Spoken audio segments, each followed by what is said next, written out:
তারপরেও দেশ কোনো দুর্বৃত্তের হাতে গিয়ে বন্দী হয়ে যা, আবার একটা ফেসিবাদ চলে আসুক, এটা আমরা চাই না। ফেসিবাদ নতুন না পুরাতন, ইম্যাটেরিয়াল, এটা আমরা দেখবো না। কোনো ফেসিবাদ বাংলা জমিনে থাকতে পারবে না ইনশাআল্লাহ।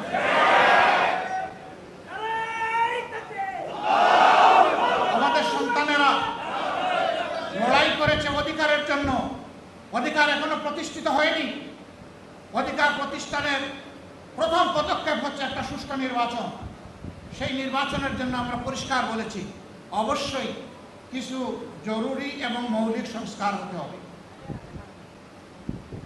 এই সংস্কারের পথে বাধা দেওয়া কোনো দলের এটা রাজনৈতিক সদিচ্ছা হতে পারে না। আমরা সবাইকে অনুরোধ করব, সংস্কার কমিশনকে সহযোগিতা করুন। আমরা সহযোগিতা করছি, সবাই মিলে জাতির মৌলিক স্বার্থের জায়গায় আমরা একটা ঐক্যে আসি, তাহলে এরপরে যার যার রাজনীতি সবাই করতে পারবেন, কোনো সমস্যা হবে না। কিন্তু যদি এই জাতির দুর্গন্ধযুক্ত অতীত পছা ময়লা আবর্জনা যদি পরিষ্কার না হয়, আবার যদি এই অবস্থায় একটা নির্বাচন হয়, it will be another genocide two election. এটা হবে নির্বাচনকে গণহত্যা করার শামিল। আমাদের সন্তানদের রক্তের সাথে আমরা বেইমানি করব না এবং কাউকে বেইমানি করতে দেওয়া হবে না। এই সন্তানদের রক্তের মূল্য, পবিত্র রক্তের মূল্য, ইনশাআল্লাহ তারা যে আশা নিয়ে, আকাঙ্ক্ষা নিয়ে দিয়ে গিয়েছে, সেই রক্তের মূল্য পরিশোধ করার জন্য আমরা প্রস্তুত।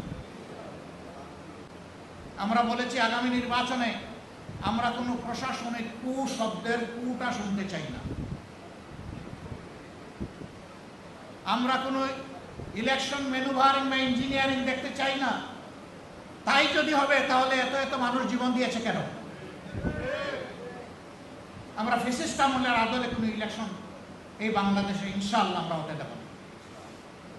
আমরা বিশ্বাস করি আল্লাহ তাআলার সাহায্য আমরা পাবো ইনশাআল্লাহ। কারণ আমরা ন্যায়ের পক্ষে, জনগণের অধিকারের পক্ষে আছি।